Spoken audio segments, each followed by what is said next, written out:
Spaceship Junkyard Chapter 6. Matt opened his eyes and was met with a kaleidoscope of sensory experiences.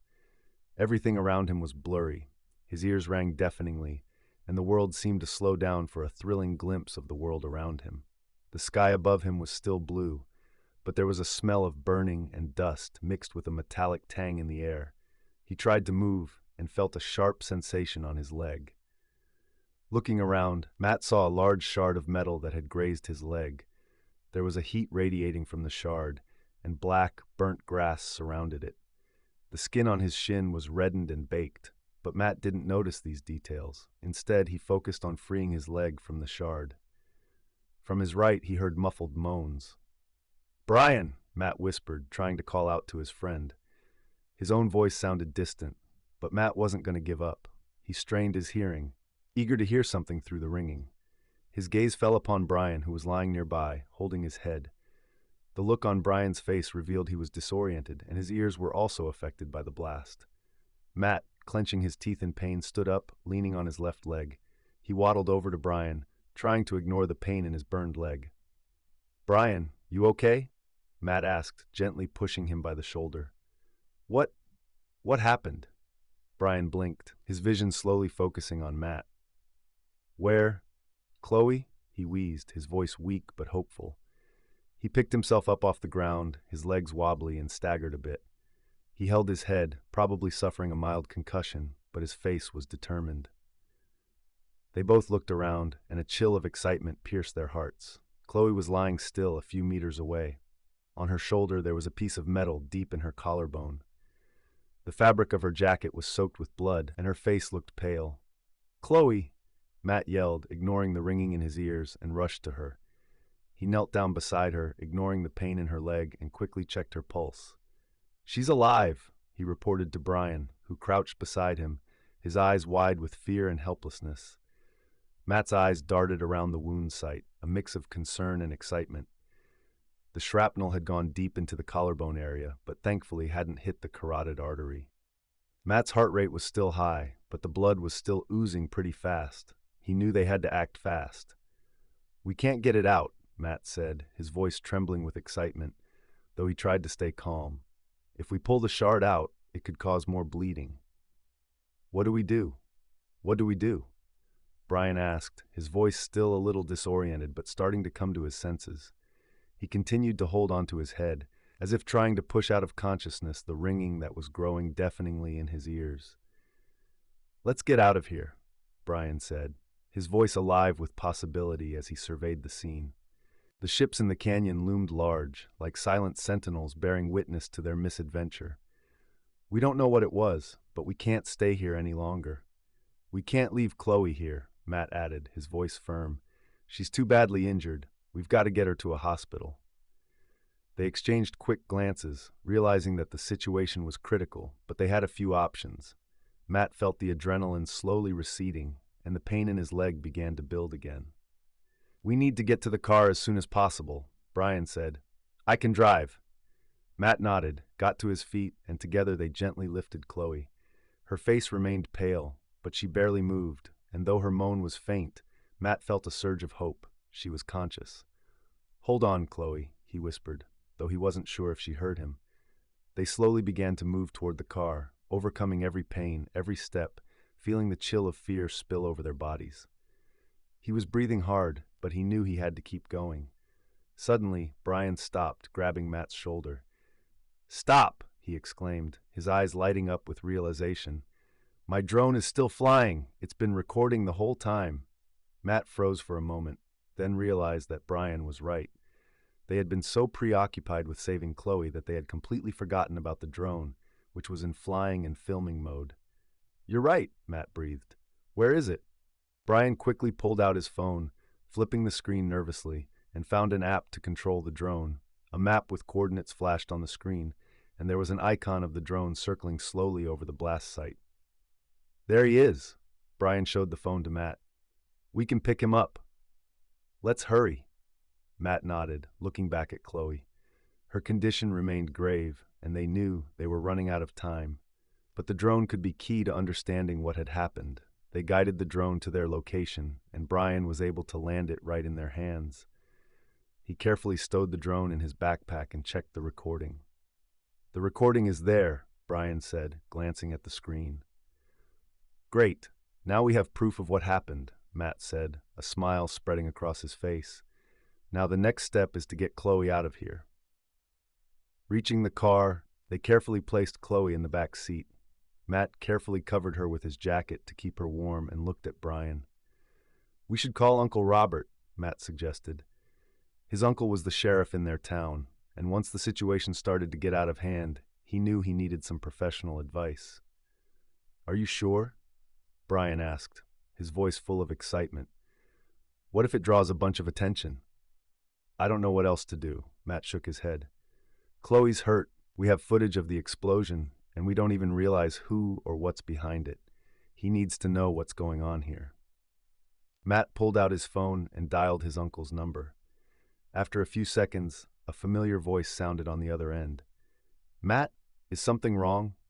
Robert answered, his voice slightly concerned. "Uncle Robert, we need your help," Matt began, feeling the weight of the words on his shoulders. "We're at a Starship junkyard, and there's been an explosion. Chloe's hurt, and we have the drone footage." There was a brief silence on the other end of the line, and then Robert answered, his voice serious and strained. "A Starship junkyard? Damn it, Matt. I just got an emergency call there. An explosion. They've already reported it. Are you sure you're all right?" "We're alive, but Chloe's seriously hurt," Matt said, glancing at Chloe in the back seat. "We're heading to the hospital, but we need to figure out what to do next." "Hey, Matt," Robert said, his voice brimming with excitement. "One thing that's important right now is getting Chloe to the hospital as soon as possible. I'm going to the junkyard to check out what happened there. After that, I'll come straight to you." "Absolutely," Matt nodded. "I'll call you as soon as I get to the hospital." "Absolutely. I'll take care of this. And please, don't you dare go anywhere else, okay?" Robert added, his voice taking on a playful, reassuring tone. "I'll take care of everything. Just take care of your friend." "Got it. Thanks, Uncle," Matt replied, ending the call with a smile. He looked back at Brian. "Robert's on his way to the junkyard. We've got to get Chloe to the hospital as soon as possible." Brian nodded in agreement, and they started the engine. Matt watched the road as they drove, his heart pounding with excitement. What had started out as a routine exploration had now turned into an exciting challenge. The pickup truck rumbled down the empty road, stirring up clouds of dust in its wake. Matt gripped the steering wheel even tighter, trying not to lose control despite the throbbing pain in his leg. Meanwhile, Brian checked on Chloe's condition in the back seat, making sure she was breathing evenly. Though her face remained pale and her clothes were soaked with blood, she was in good hands. "We're almost there," Matt said, his voice alive with anticipation as the town came into view. When they reached the hospital, the doctors quickly transferred Chloe to a stretcher and sent her to the intensive care unit. A nurse examined Matt and Brian before they were ushered to the waiting room. "You have a moderate burn, young man," the nurse said as she applied a bandage to Matt's leg. "It's serious, and you'd better watch out for it. I'm going to give you an injection now. You'll be back in the morning for a bandage change." Matt nodded, feeling the pain subside and the anxiety recede. "You're going to be just fine," the doctor turned to Brian. "You have a mild concussion, but I don't see anything that requires immediate treatment. A couple days of rest and you'll be good to go." After their thorough examination, they asked to be escorted to Chloe's room. After a short wait, they were granted access. Chloe was lying on a bed with her collarbone bandaged, looking pale but already recovering. "Hey guys," she said in a weak voice, trying to raise herself up on the pillow. "Hey, take it easy," Matt said quickly, taking a seat on the chair next to her bed. "You've been hurt pretty bad. How do you feel?" "Like I got run over by a truck," Chloe replied, her face brightening with a smile. "What happened? I remember you calling my name, and then the explosion. Everything else is a blur." Matt and Brian shared a glance. They began to tell Chloe everything that had happened after she passed out. They described how they deftly extricated themselves from under the wreckage, skillfully retrieved the drone, and how Matt had rallied to call Uncle Robert for assistance. Chloe seemed to be trying to remember something, but she shook her head, frowning. "I just remember us walking up to the shuttle, and that was it. And then the pain. It was intense, but they made it through. "We got you here as fast as we could," Brian said, his voice soothing. "The doctor said you're going to be fine. The shrapnel grazed your collarbone, but they managed to remove it completely." "Thank you," Chloe whispered, her gaze shifting appreciatively from one friend to the other. At that moment, the door of the room opened, and Robert entered. His gaze was focused, and his face reflected the seriousness of the situation. "How is she?" he asked, glancing quickly at Chloe. "She'll be fine," Matt answered, a hint of relief in his voice. "But we have to tell you what happened there." Matt swallowed, feeling the tension rise again. He told Robert everything, from the moment they'd first detected the strange signal in the junkyard to the explosion itself. "We got to the shuttle, but then something happened," Brian continued, a playful gleam in his eye. "I don't even know what it was. Something flashed in front of us, and Matt managed to call out to Chloe before the explosion happened. I don't know what set it off, but it wasn't an accident," he finished, his voice alive with excitement. Robert listened intently, intrigued by the story, and raised his eyebrows because the boys hadn't mentioned it to him before. "You should have told me at once. You should have told me at once," Robert said enthusiastically. "This isn't child's play. You could have been seriously hurt. I'll take care of it. We'll find clues, but don't poke around any further," he said, his voice alive with excitement. "It's too dangerous." Robert sighed, deep in thought. "Did you notice anything strange before the explosion?" he asked, his voice steady but wary. "Yes," Matt confirmed. "We told you before, some movement, like someone or something was nearby. But it was so fast. And then, boom! Everything just went nuts." Robert's brow furrowed as he listened intently, eager to absorb every detail. Then he turned to Brian. "You said you had the drone footage?" Brian nodded enthusiastically and pulled out his phone, eager to share the video. Robert watched the video, and his eyes lit up with excitement. "The video shows the moment of the explosion," Brian replied, eager to share the footage on his phone. "We didn't get to see anything before that." Robert carefully watched the tape again, observing the moment of the explosion. The video showed something flickering in the frame before the explosion, but it was impossible to pinpoint it. "It looks like some kind of drone or motorcycle," Robert said, stopping the video and zooming in. "Do you think someone could have intentionally set this up?" Matt and Brian exchanged glances, their eyes brimming with curiosity. The situation was beginning to take a new turn.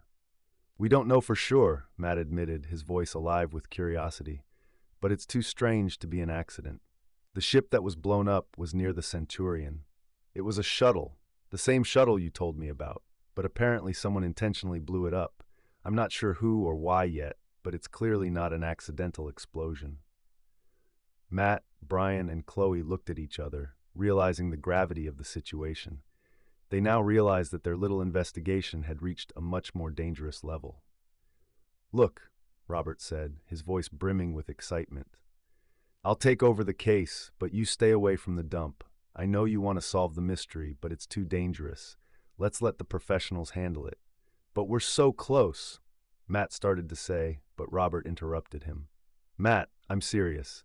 What happened at the dump isn't just child's play. There might be things in there that you shouldn't touch. Take care of Chloe, and don't forget that your safety is paramount." "We understand," Matt replied enthusiastically. But inside him, the energy was palpable. They'd been so close to figuring it out, and now that they'd been stopped, he wasn't sure if they'd be able to complete their case, but he was excited to find out. Robert glanced at all three of them, his expression softening. "Get some rest, and don't think about this anymore. I'll take care of everything." The boys nodded, realizing that Robert was right. Although their search had already gone too far, they felt they had opened the door to something much bigger and more dangerous than they could have imagined. "Thank you, Robert," Brian said. "We'll be careful." Robert stood up, looking around them. "Keep me informed. I'll contact you as soon as there's any news." With a heart full of excitement, he took his leave, leaving the others in a state of silent contemplation. After his departure, Matt and Brian sat in silence while Chloe processed the thrilling events that had just transpired. Now, before them lay a decision that would shape the course of their journey. to follow Robert's guidance or to press onward, despite the looming dangers. The guys looked at each other, each immersed in their own thoughts. Matt stood up, his legs still slightly sore from the burn, and rubbed it thoughtfully. "Let's get going," Matt said, his voice gentle as he looked at Chloe. "You should get some rest. We'll be back tomorrow." "Yeah," Brian agreed, leaning over to Chloe. "If you need anything, just call us." Chloe smiled, though she looked tired. "Thanks, guys. Just make sure you don't get into any more trouble without me." Matt and Brian grinned, though there was still tension on their faces. They said their goodbyes to Chloe and left the room. When Matt arrived home, his mother was eagerly awaiting his arrival. She was sitting in the kitchen with a cup of tea, and when she spotted him, she quickly walked over to her son. "Matt, are you all right?" she asked anxiously. "I heard about the explosion. Are you hurt?" "Just a small burn," Matt replied, trying to reassure her. "Nothing serious. But Chloe was hurt worse. She's in the hospital right now." "Oh my God," Matt's mother looked shocked. "Her parents are overseas, aren't they? She's all alone." "Yeah," Matt nodded, "but the doctors say she's going to be fine. We should go there." "She needs to be with someone close by," the mother said firmly, already heading for the exit. "I want to meet her and support her. She's your friend, after all." Matt realized it was pointless to argue. They quickly got into the car and drove back to the hospital. When they arrived, Matt's mother insisted on going into Chloe's room in person. She brought fruit and flowers, despite the late hour. When they entered, Chloe looked up in surprise. "Hello, I'm Matt's mother," Susan said warmly as she sat down at Chloe's bedside. "Matt told me you were here alone, and I thought it would be good to come and support you. How are you feeling?" Chloe smiled despite her weakness. "Thank you so much. I'm fine, considering everything that's happened. That's very nice of you." Matt felt a slight sense of relief as he watched his mother take care of Chloe. It was then that he realized how important it was that they weren't alone in this situation. After a brief conversation filled with warmth and care, Susan decided to stay with Chloe all night. Matt went home. Meanwhile, after walking Einstein and calling his parents, Brian immediately turned on his computer. All the way home, he couldn't stop thinking about the drone footage. He needed to see it again, this time in a more detailed format. He downloaded the video and began processing it through various codecs, trying to improve the quality and clarity of the footage. Several minutes passed before he noticed something strange. In the footage, just before the explosion, something incomprehensible, barely perceptible to the eye, flashed in the frame. Brian zoomed in and slowed down the video to get a better look. Suddenly, he couldn't believe his eyes. "This can't be." He whispered as the screen began to show what looked like a figure or object moving near the shuttle before the explosion. But what was it? A human silhouette? Brian took several screenshots and watched the footage over and over again, trying to figure out who it really was. He couldn't believe what he was seeing. This discovery turned everything upside down. "I've got to show this to the guys," Brian said aloud, his heart pounding. Whatever it was definitely connected to the cause of the explosion.